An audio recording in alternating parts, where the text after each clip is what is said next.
Hey guys, welcome to a new video in which you will get started with learning Ruby on Rails. Now this video has been divided into a few sections. The first section is the introduction section, which is what you're watching now. This section tells what this video is all about. And then we have a section in which we will refresh some of the basics of Ruby, which is the programming language used to write a Rails application.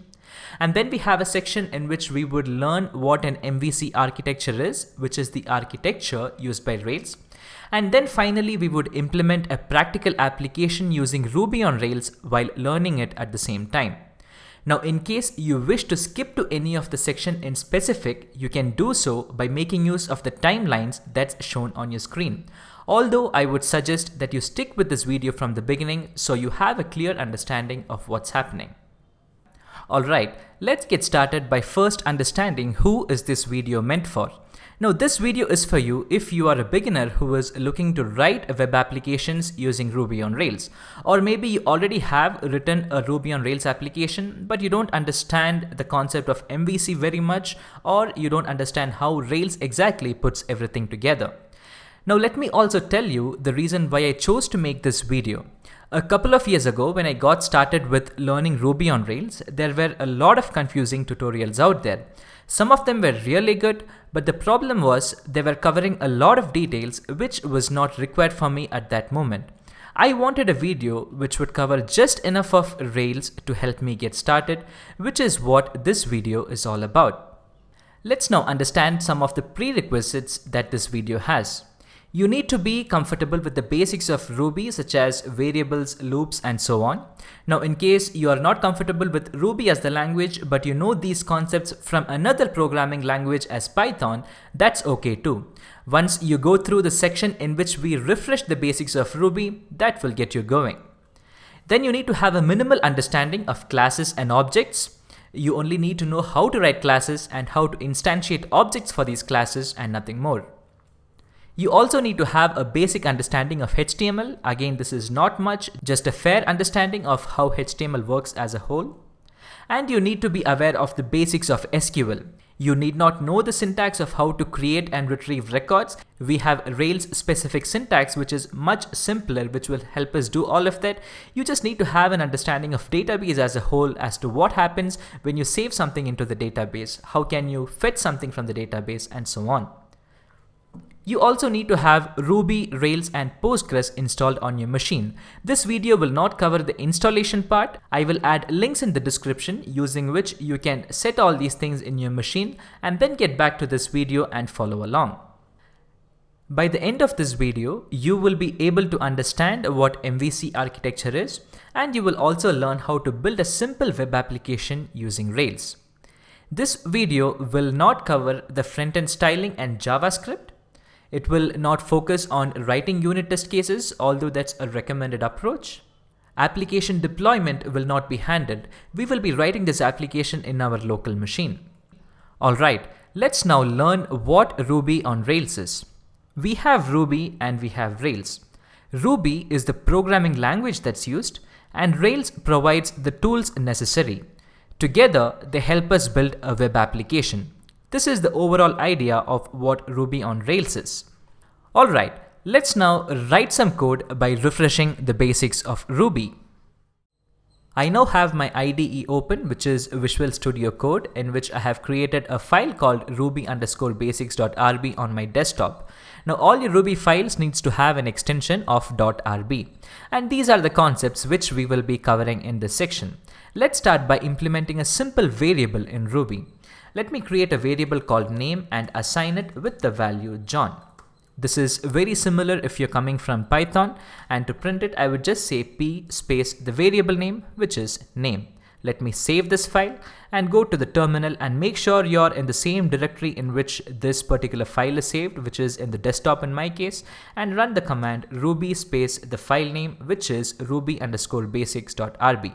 Now on hitting enter, we have the output as John, which is the value that's been stored in the variable name.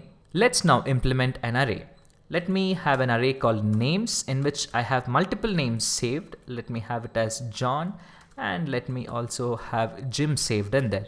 And again, it is similar to other programming languages where you will access it by using the index. So in this case, it would be p space names of 0 would give me John, and p names of 1 would give me Jim. Let me just comment out the previous print statement so that the output is a bit more clearer to you. I've saved the file and I'm running the same command once again. This time I have John and Jim, which are the values saved in this particular array. Let's now take a look at hashes. A hash is a key value pair. Now when it comes to an array, we access the values by making use of the index. But when it comes to a hash, we would access the values by making use of some key. Let's take a look at how to implement a hash in Ruby. I would give a name to my hash. I'm calling this an employee. And I would open the hash with a curly bracket. And inside this, I would have the name of my key. Let me just call this key as name, which would give me the name of the employee. And I could also have another key called age, which would give me the age of an employee in integer. And let's see how to print it. I would say p space the name of the hash, which is employee. And this time, instead of passing 0 or 1, I would pass the name of the key, which is either name or age. And to pass it, we would use a colon followed by the name of the key, which is name. Let's also print the age of the employee. So that would be p employee and the key as age. Let me comment out the previous print statements and let's execute this program, and you have the output as John and 25. Let's now take a look at how to implement loops in Ruby. Let's run a for each loop across this names array and print each value that's present in this array. In order to do that, I would first make use of the name of the array, which is names in this case, and then use a dot each and then say do. And within a pair of pipe symbols, I would pass in the iterator, which would hold the value of either John or Jim in whichever iteration it belongs to. And within this block, I would now say print space the iterator, which is name. And then we now need to end this block by making use of end. This is how you run a for each loop in Ruby. Let's now save this and run the application once again. But before that, let me just comment out the previous print statements. Let's now run this, and you have the output as John and Jim, which has been obtained by running a for each loop through this array called names. Let's now take a look at how to implement conditional statements in Ruby. I will be demonstrating this with a simple if-else block. So let me say if my employee's age is greater than or equal to 60, it means my employee has retired. Employee has retired. Else, I would say employee has not retired. Let me save this, run this program again. Before that, let me comment this out. Let me run this. You have the message employee has not retired, and that's because the age of our employee is 25, which is not greater than or equal to 60, because of which the control was transferred to the else block and this message was printed. Now another thing which you can do here is called string interpolation, which means you can replace a part of your string with a variable name. For example, I could get rid of this employee and have it printed as John here. And how would I do that? First, I make sure that I'm starting the string with double quotes. It will not work if your string has been started with a single quote. And then you would say hash, open your curly bracket, and within that, you would say the name of the variable which you want to print. In this case, I want to print the employee's name. Now let me save this and execute it. This time I have the message as John has not retired. Let's now move on to implementing functions in Ruby. Let's first define a function. To do that, the keyword is def space the function name. Let me just call this employee underscore details. To this, I would pass a parameter. Let me call it employee. And then let me end this block. And within this block, all I'm doing is just printing the name of the employee. That's employee with the key as name. Now let's call this function. What we have done here is to just define this function. To call it, I would say the function name, which is employee details, and pass the parameter, which is the employee whose details it is that I want to print. So in this case, it is employee, which is again this record of John, which we have here. Now within your function definition, this could be anything. It need not be employee. I could just say E, and here I would say E of name. What's more important is what you're passing here, which needs to be the variable which you have defined earlier. Alright, let's now save this, go back here and print it. But before that, let me comment out the previous block which we had, and let's now print this. This time you see that we have the function which is being called, which is employee details, and inside this we are just printing the employee name. Let's now finally take a look at how to implement classes and objects in Ruby. Let's first define a class. It's done with using the keyword class space a name of your class.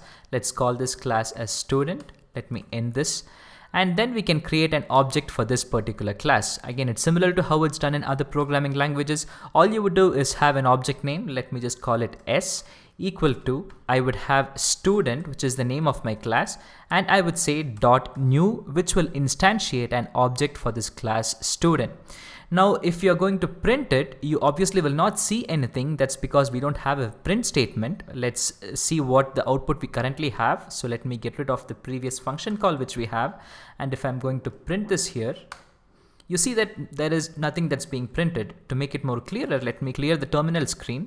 And then let me just print it. You see that there is nothing that's being printed. But now if I'm going to print student, which is the object which we created, let's see what is going to be the output. It says student and it is an address in memory which we have, which means this S which we have is an object in memory which has been created, which lets us access this class student. So for example, if my class student had a method called print this, in which I'm just printing this has been printed, I could access this method using this object S. So to do that, I would just say S dot print this. So if I save this and then if I run it, it will print this has been printed. So by making use of this particular object, you are using a method which is also called a function within the class student. So this is the basics of Ruby which you need to know to follow along the rest of this video. In case you don't feel very confident about it, I would suggest that you spend some more time learning this and then get back to this video. This file will also be made available on GitHub. You can find the link in the description. Let's now move on to the next section, which is to learn the MVC architecture, which is the underlying architecture that's used by Rails. MVC. M stands for model, V stands for view, and C for controller. Let's understand each of this. You could think of it this way. We have model, we have view, and then we have controller, which sits in between model and view. You could think of model as the database, view as what's seen on the browser, which is nothing but HTML code that's behind it, and you could think of controller as a medium that exchanges information between model and view. Let's understand how they work together with the help of an example. Let's say from the browser, the user is requesting for the details of user with the name John. Now this request is passed on to controller. Controller now builds a query to fetch from the database the details of user with the name John. Model now retrieves John's records and passes it to controller. And controller then passes it back to view after performing any operation on the data if required. For example, this could mean to convert the name of John to uppercase. And that's it. That's how MVC architecture works. You'll see how they're all put together when we start implementing the application. Let's now get started with our application development. As a part of it, let's first understand what are the requirements of our application. User of the application should be able to create a book by passing its title and description. All the books needs to be displayed in the home page. We need to be able to display details of a specific book.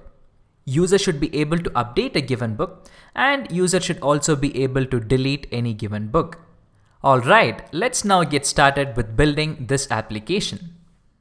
We are now getting to the most interesting part of this video, which is to learn Rails while building an application at the same time. Now, before we get started, I want you to make sure that you have Ruby, Rails as well as Postgres installed on your machine. To verify that, run these commands: ruby space -- version, which would output the Ruby version which you have, which is 2.7.1 in my case. Similarly, do it for Rails as well as Postgres. For Rails, the version which I use is Rails 6, which is the latest version at the time of release of this video. And the Postgres version which I have is PSQL space -- version, would give me the version which is 12.1. Let me now clear my screen, and we are going to create a new Rails project in my desktop. So to do that, the command which we have is Rails space new, and let's give a name to our project. Let me call it BookKeeper. And then we need to initialize a database for it. The database which we are going to use is Postgres. So what you need to do is give a -- database space PostgreSQL. And that would initialize a few files, and you can wait for that to complete. This might take some time depending on the configuration of your system. The project initialization has now been completed. Let's take a look at the files that were generated. So the first thing that Rails would generate is a directory which will have the same name as that of your project name, which is BookKeeper in our case. So let's cd into this directory first. And from here, what I'll do is load all these files into my IDE. To do that, for Visual Studio Code, I would just say code space dot, which would give me all these files inside my Visual Studio IDE. These are all the files that were generated. Now the code which we mostly write will be inside the app directory. Now what we can do is to quickly spin a Rails server to see what's happening. Let's go back to the terminal and run this command Rails space s. Now you have this message here that says listening on TCP 127.0.0.1:3000. What this means to say is in your local machine in port 3000, this Rails server is running. So let's go to our web browser, and there I'm entering localhost :3000, and let's see what the output is. So you have a message here that says database BookKeeper development does not exist. Now the way this works is, by default when you're on your development environment, Rails would look for this particular database in Postgres, which is the name of your project, which is BookKeeper_development. And this database does not exist as of now in the Postgres which we have. So let's now create this database first. Let's go back to the terminal. I'm opening a new terminal. Notice here that I'm still under the BookKeeper directory. And inside of this, we have a Rails command which will help us create a database in Postgres. The best part is nowhere during your development you will have to log into Postgres. Everything is taken care of by the help of Rails commands. So to create the database, the command which we have is Rails space db:/setup. Let's perform this command. Now you have a message that says create a database BookKeeper_development and BookKeeper_test. As I had told you earlier, we will not be discussing test related concepts in this video. This is what we are going to focus on. Now, in case you've had any trouble connecting to your database from your Rails application, it could be because you did not go with the default settings of Postgres. Now, when I have installed Postgres, the username which I had given was Postgres, and I did not have a password to log in. Now, in case you have a username and password, you will have to make a few changes. Let me quickly show you what they are. Go back to your IDE, and under config, you will have a file called database.yaml. Now, under this, for the development environment, see that we don't have a username and password. That's because Rails goes with the default settings.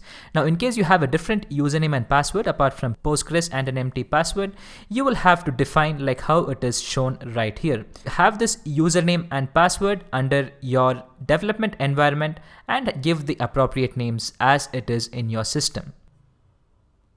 Now let's get back to our web browser and try to make a page refresh. Now what you see is the default page of Rails, which means everything has been set up properly. Now we can start implementing our application features. Now the way I go about developing an application is I first design routes for the application, and then I come back and write code for it. So let's first take a look at the routes which our application needs to have. Now before we get started with designing routes for the application, let's first make sure we understand the different types of requests. We have a GET request, which is used to fetch records from the database. We have POST request, which is used to create a new record in the database. We have PUT request, which is used to update an existing record in the database. And finally, we have a delete request, which is used to delete an existing record from the database. Now with this knowledge, let's design routes for the application. At the home page, we need to list all the books. So when I make a GET request at localhost 3000/books or just localhost 3000, the application needs to retrieve all the books from the database and display it on the web browser. The next route which we have is to display a specific book. And this is achieved by making a GET request on /books/id. Now on accessing this route, the details specific to that book alone needs to be showed in the web browser. Since you already are aware of how database works, you must be knowing that for every record that's created in the database, it is associated with a unique ID, which is what that's used in this route. Next, we have a route to create a new book. Now, creation of a new book is done in 2 steps. The first step is to load a form which the user would fill in. In our application, the user would fill a form to write a book's title and description. This form is available at /books/new. And then we need to submit this form. On submission of this form, a new book needs to be created in the database, and that is achieved by making a POST request at /books. Now, if you take a look at the route to list all books, that too ends with /books, and creation of new book also ends with /books. The way these 2 routes differ is listing all books is a GET request and creating a new book is a POST request. The next route which we have is to update a given book. It is similar to creating a new book. We load a form, but this time, instead of having a form to create a new book, we would fetch a book from the database and load the details of that book in a form. And this form is available at /books/id/edit, which gives the form for that particular book. And then we submit this form. On submission of this form, this particular book's record needs to be updated in the database. And that's achieved by making a PUT request at /books/id. Now, if you take a look at the route to display a specific book, that ends with /books/id. The way these 2 routes differ is displaying a book is a GET request and this is a PUT request. And finally, we have a route to delete a given book. This is achieved by making a delete request on /books/id, by implementing which that particular book gets deleted from the database. Now that we have designed routes for our application, let's go back to our program and implement them. We are now back in the application where we have the default Rails page loaded. Now the way we are going to learn things is by first making something fail, and then we would write code to make it pass. It is similar to a TDD approach, which is called Test-Driven Development, in which we write test case to make something fail, and then we write the code to make it pass. It is just that we will not be writing the test cases. So the first thing that we want to do is load the index page in which we have all the books listed. Now eventually this will be that page, but to get started with, let's first check this route /books. So we get a message that says no route matches, get /books. At this point, let's first take a look at the routes that are present in our application. Let me go back to my terminal. And let me run this command, Rails space routes. This will list all the routes that are present in your application. Now these are some of the routes that are generated by Rails by default. Now this does not contain the routes which we require. So let's go back to our program and generate those routes. In your code, under config, you have a file called routes.rb. This is the file that's responsible to generate routes for your application. Now in here, we could list down all the routes one by one which we had discussed earlier. But since we are trying to perform create, read, update and delete operations on books, Rails provides an easier way for us to do that by making use of resources. So if we say resources and with a colon if we say books, that would generate all the routes which we had previously discussed. So let me save this file, let me go back to my terminal and let me run Rails routes once again. Now if you take a look at the output, all the routes which we had earlier discussed has been generated by Rails. Now if you take a look at this, we have something called prefix which we will get to in a while, and we have something called verb. which is the type of the request, and then we have the URI pattern, and then we have something called controller and action. So when you hit a get request on /books, what this means is go to the books controller and call the index action. In other words, your controller is just a file in which you have a lot of functions. So when you hit a get request on /books, the controller file called books is invoked, and inside that controller, the function called index is invoked. Now we don't have this controller defined in our application yet, but let's go back to the browser and see what the output currently is.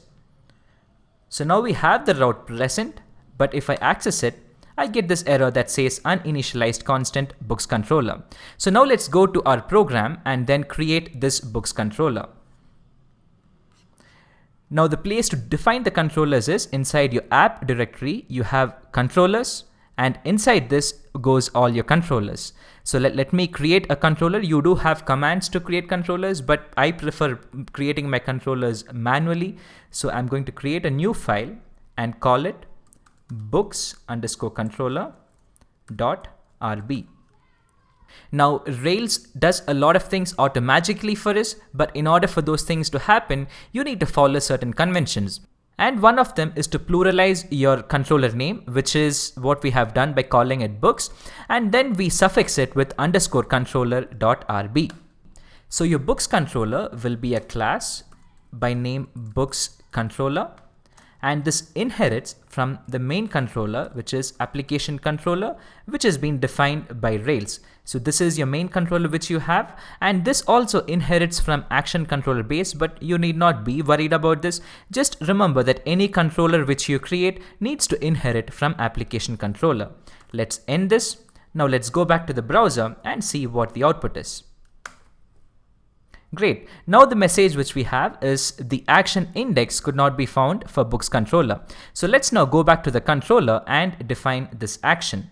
So back in my controller, I'm going to define this action as def space index. Now these are functions, but in controller specific terms, these are called actions. Let me now save this.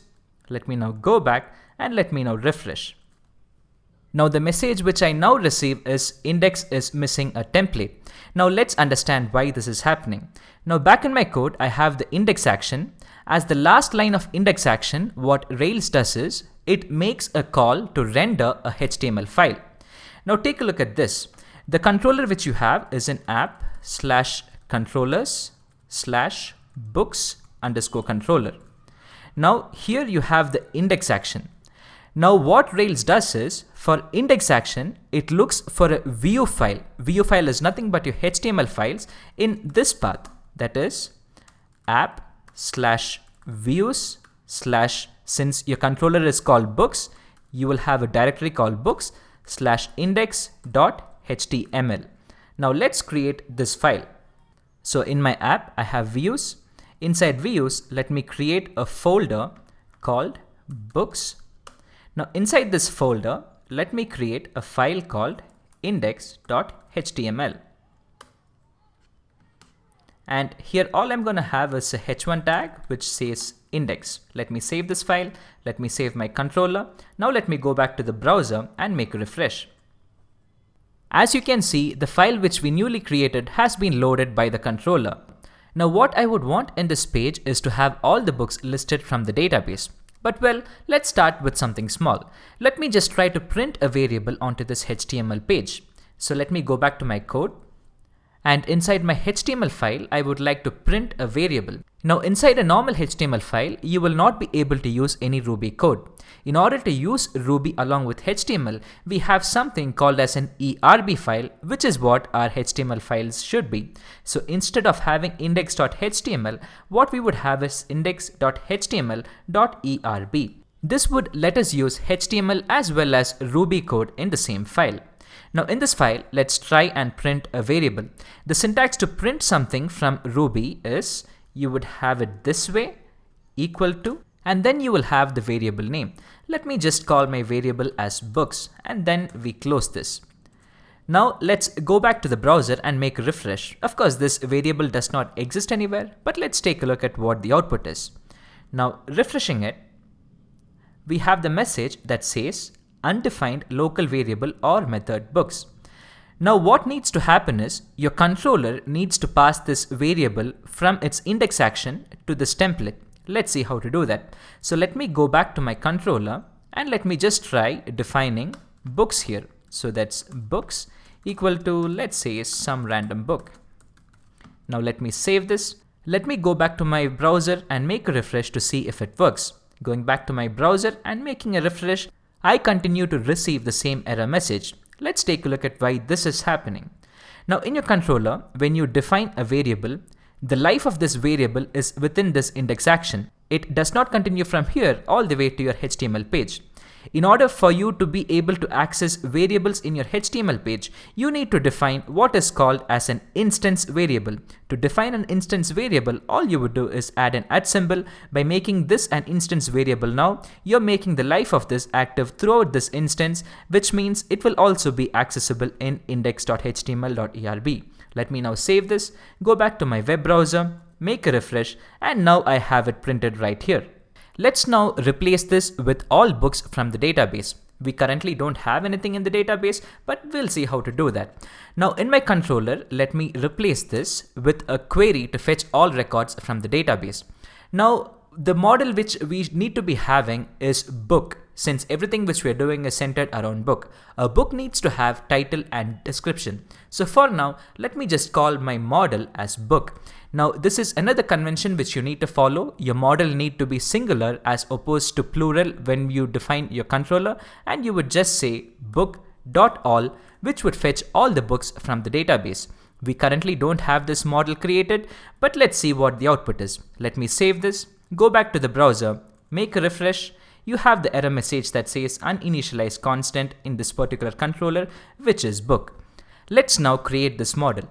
We have a command to create this model. Let's go to our terminal and enter this command, Rails generate, or in short, you could just say Rails G model, and then you could give the name of your model. The name of the model which we have now is book in singular as per the convention, and then give columns of this book. The columns which I have here is title.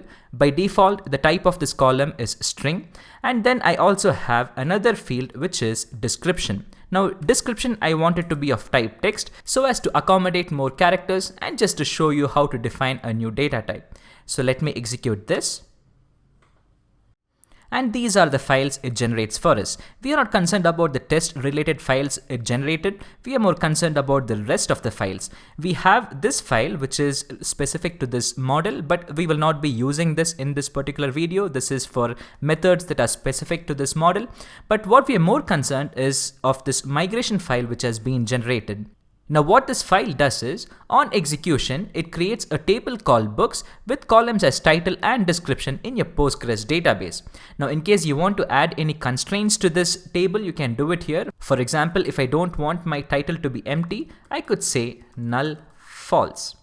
Let's now run this migration file. The command to run the migration file is rails db:migrate. Just another reminder, whenever you run the Rails command, make sure you're within the directory of your project. You now have this message that says migrated. Now inside your DB folder, you have something called schema.rb. If you check that file, it will give you the schema of your entire application. So when you had run the migration file, it created a table called books with all these fields, and it also added this constraint called null as false. It also adds 3 more entries, which is created at, which gives the date at which a record is created, updated at when a record was last updated, and also it generates an ID field, which you will shortly see. Now let's go back to the browser and make a refresh to see what the output is. I'm back here. Making a refresh, I have something called active record relation, but you need not be worried about that right now. All that you need to know is a model has been successfully created. Now let's create a few books. Now we will be eventually having a form in which we will create books from the browser, but for now, let's create a few books directly into the database. I'll show you how to do that. Go back to the code which we have, and in the terminal, Rails provides something called as Rails console. You can either enter Rails console or just Rails space C. The first thing that you need to do here is to establish a connection with Postgres. Use any of the model name which you have, which in our case is book.connection. Once a connection is established, you can take a look at the model by just entering the model name. Here you see that we have something called as an ID along with all of the other fields. Let's create a few books from here. To do that, I would say book.create. I would open bracket and give the column name, which is title. And here you could pass within quotes the title of your book. Let me just call it my new book. And you could pass the description. Here I would say some random description. So now you can see here that whatever you entered now has been converted into an SQL query. This is being taken care of by active record. So we need not be aware of the Postgres specific syntax. Rails does it automatically for us. We just need to enter the syntax this way. Now if you do book.all, you will see that it has one book currently in the database. Let's create another book, book.create, title, another book. In the description, let me just say some more random description. Let me create this. And we have another book that's been created. And as you can see, Rails also assigns ID automatically, which is 1, 2, and also the created at and updated at timestamps are updated automatically. Now let's make sure that the constraint which we had, which is null false, has been executed. So to do that, I would say book.create and nothing. I'm not going to pass any title or description. And this would tell me null value in column title, violation, not null constraint. So yes, that works too. Now let's go back to the browser which we have and make a page refresh to see what's happening. Alright, we still have something here which says active record relation, but in order to see exactly what is inside of it, let's go to the HTML file which we have and let's say books.inspect. Let me save this, go back, make a refresh, and now you will see everything that's there inside this particular variable. Now what I would like to do here is to just print the title of the book alone in the index page. To do that, let me go to my HTML file, and where I have books, I'm going to iterate through these books and print the title alone.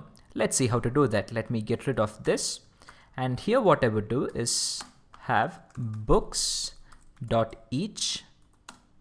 do iterator as book. Remember we had checked the for each loop for Ruby in the basics of Ruby section. That's what this is.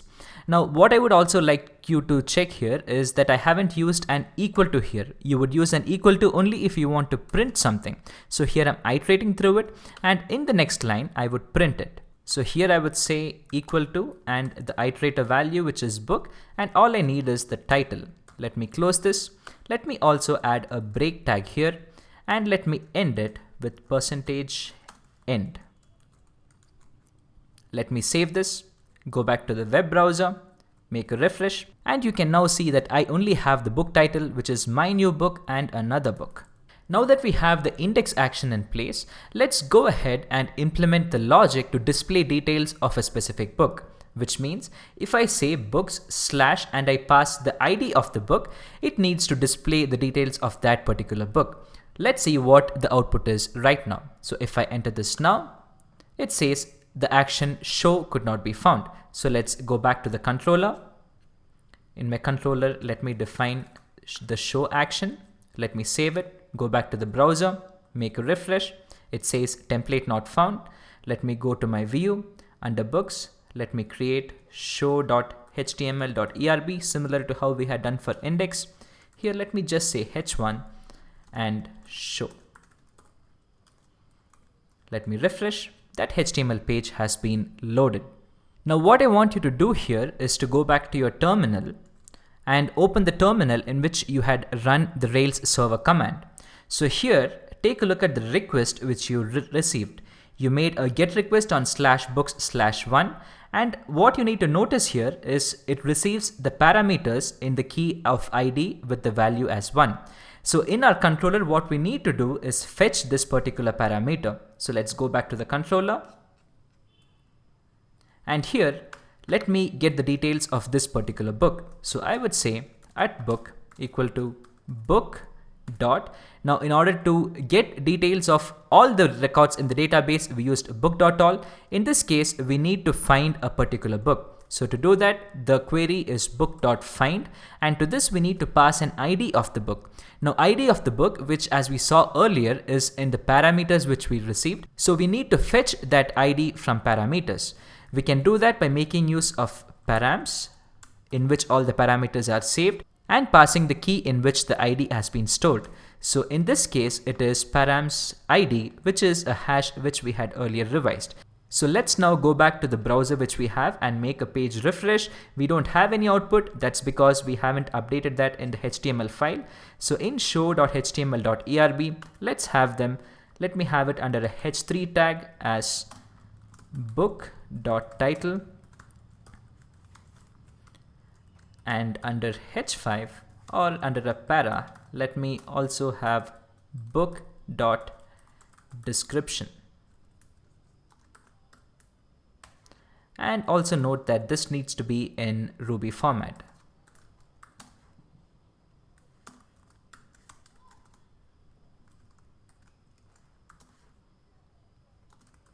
Let's save this, go back, make a refresh, and we have our show action ready. Now what I want to do is, from my index action, I want to be able to link to my show page, which means on clicking of the book title, it needs to redirect to the show page of the book. Let's see how to do that. Let's go back to the code. Let's open the index.html file which we have. Let me get rid of some of these. Now inside this, we have the book title. We should link this to the show path of the book. Let's see how to do that. Now Rails provides a few helper methods. It's called link to, which helps us achieve it. To link to, we would pass the text which needs to be linked, which is book title in this case. Along with this, we also need to tell which path is it that it needs to redirect to. Now we need the show path of the book. Now remember, if you go back to your terminal and take a look at the routes, we had something called as prefix. This prefix is what will help us achieve it. Now take a look at the prefix of your show action which we have here. It says book. So in your code, if you say book underscore path, and then if you pass which book is it that you want the show page to load, and then if you save and going back to the web browser, making a refresh, you will see that links are being added here. So now on clicking this, it loads the show page of this. Going back, clicking on the second, it loads the show page of this. Next, what we will do is to create a new book from the browser. In order to do that, I told you earlier that it involves two steps. First step is to have a form which the user fills. Second step is the submission of the form. Let's first build this form. The route for that is books/new. We have a message that says action new could not be found. Let's go to the controller, create this action.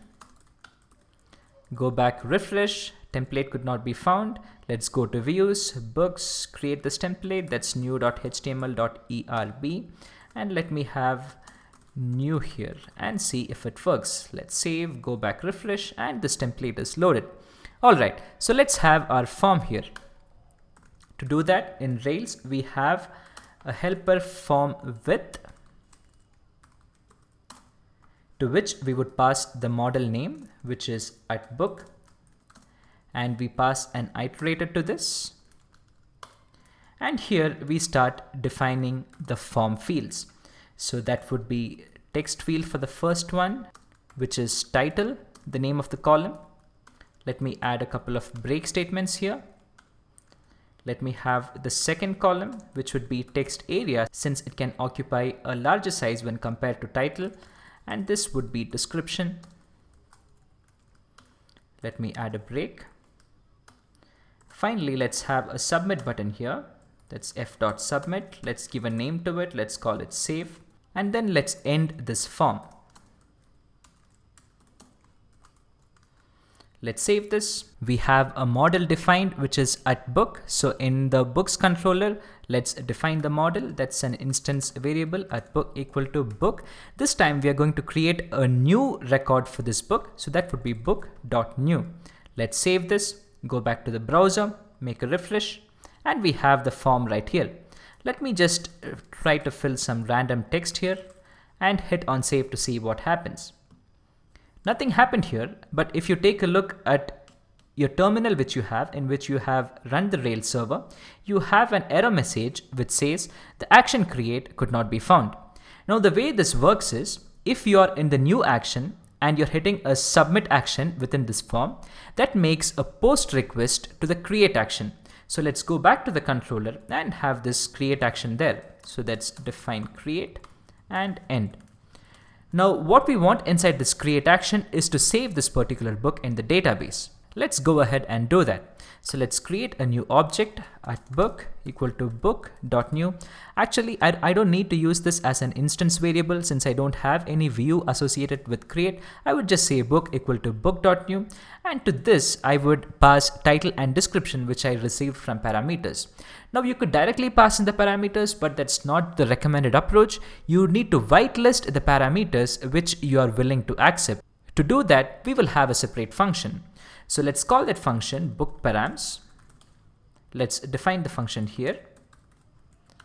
And what this function would do is whitelist the parameters which we receive. So in order to do that, it's params.require. It will be received in book.permit. We are permitting title as well as description.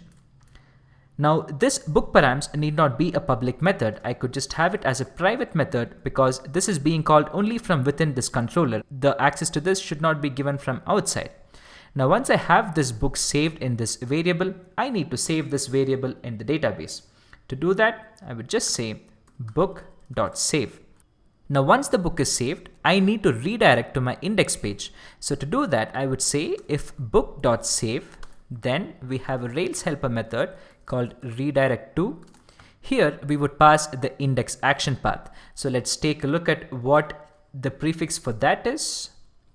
For your index, it is books. So you would just say books_path, and then we will end this if condition.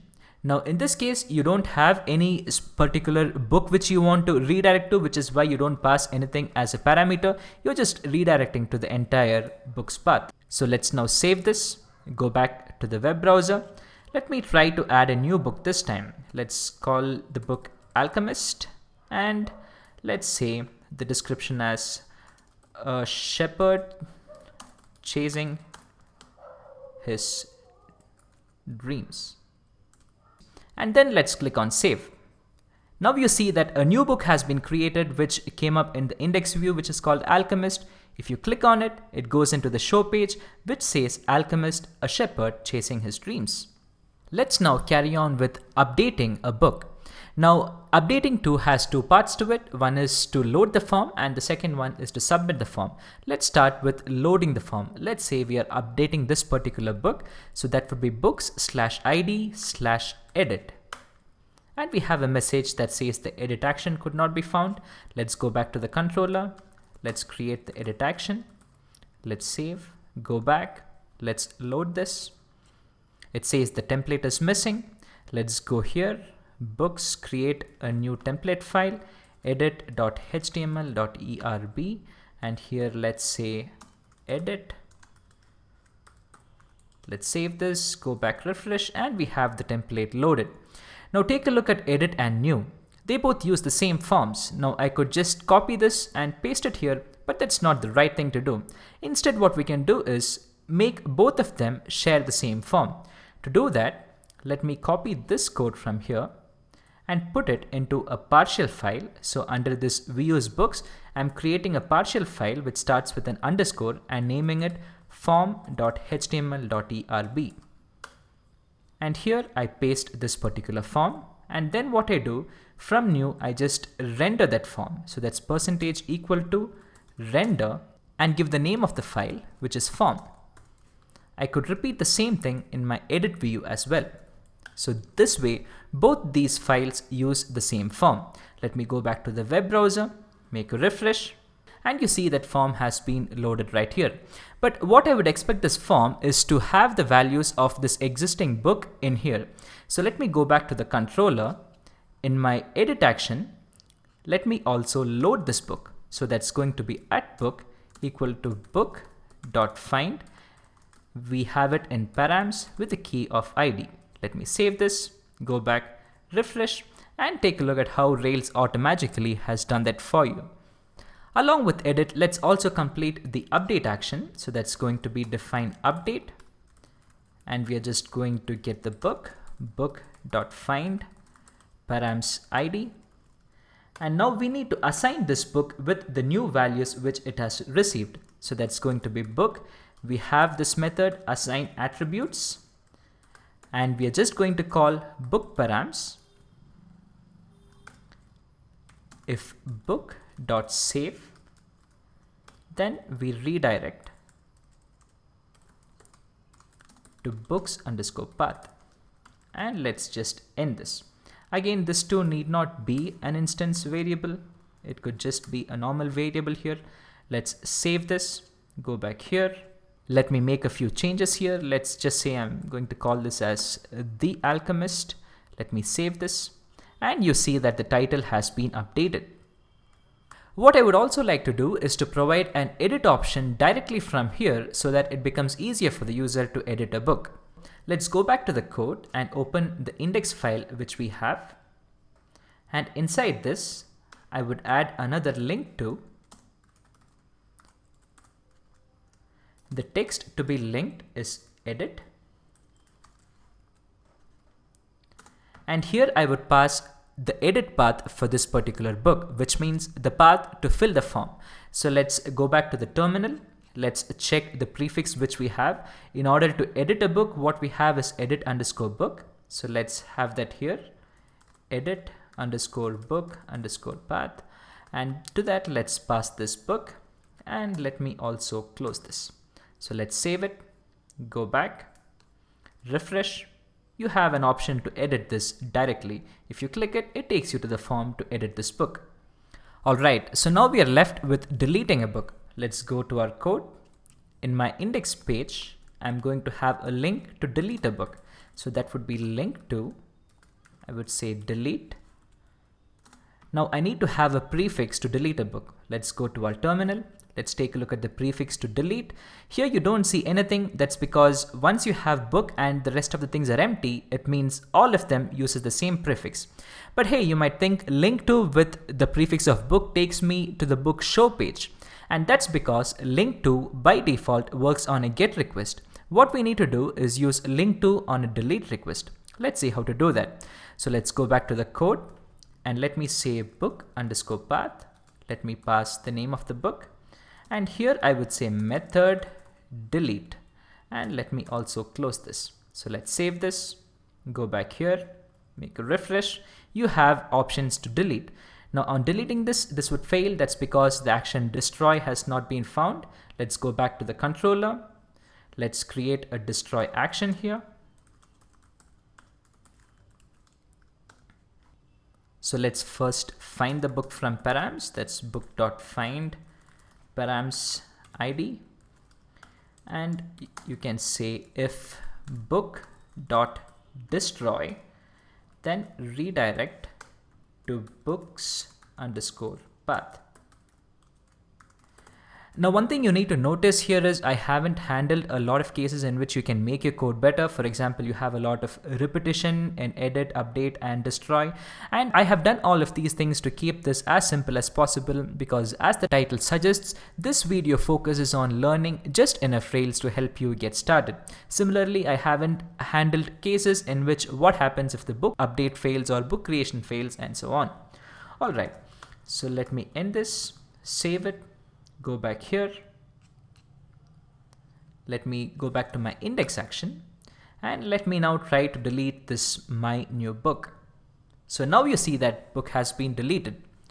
Now what I would also like to do here is to give user an option to create a book directly from my index page. So let's go back to the code which we have.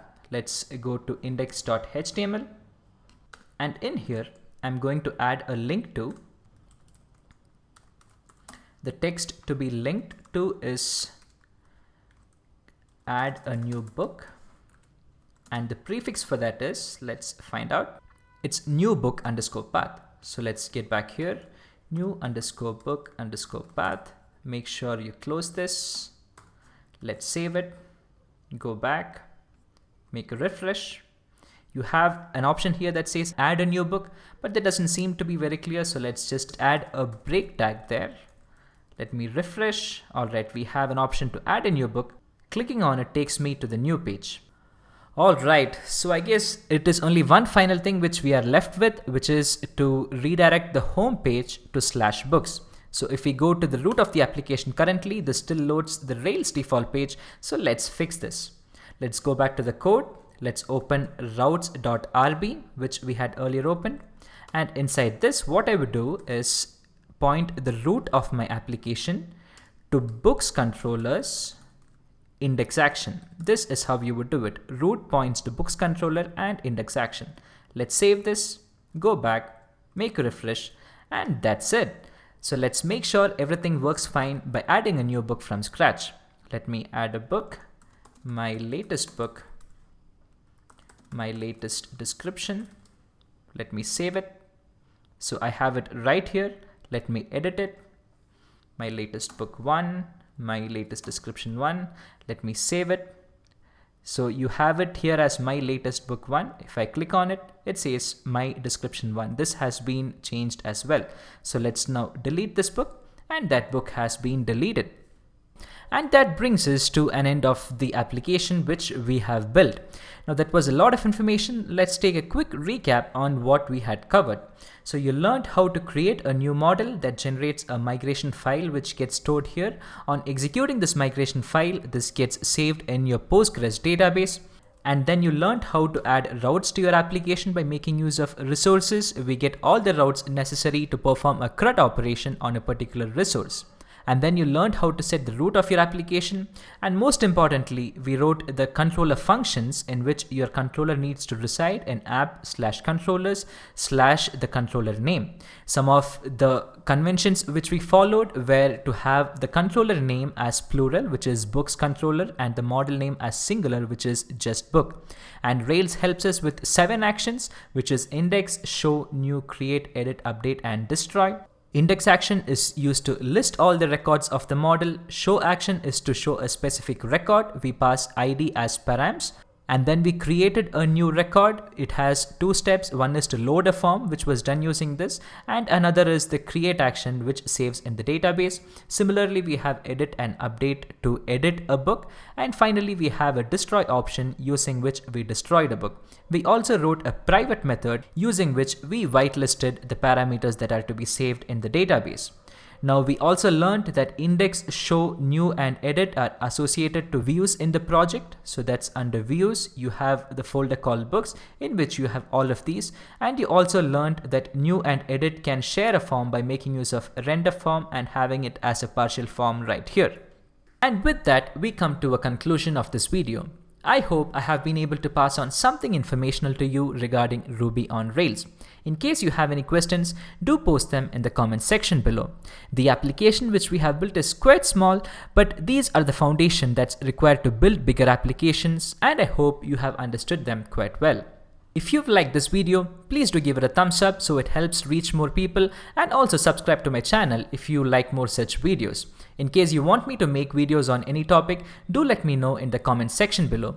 Thank you very much for your time. I hope to see you again in another video.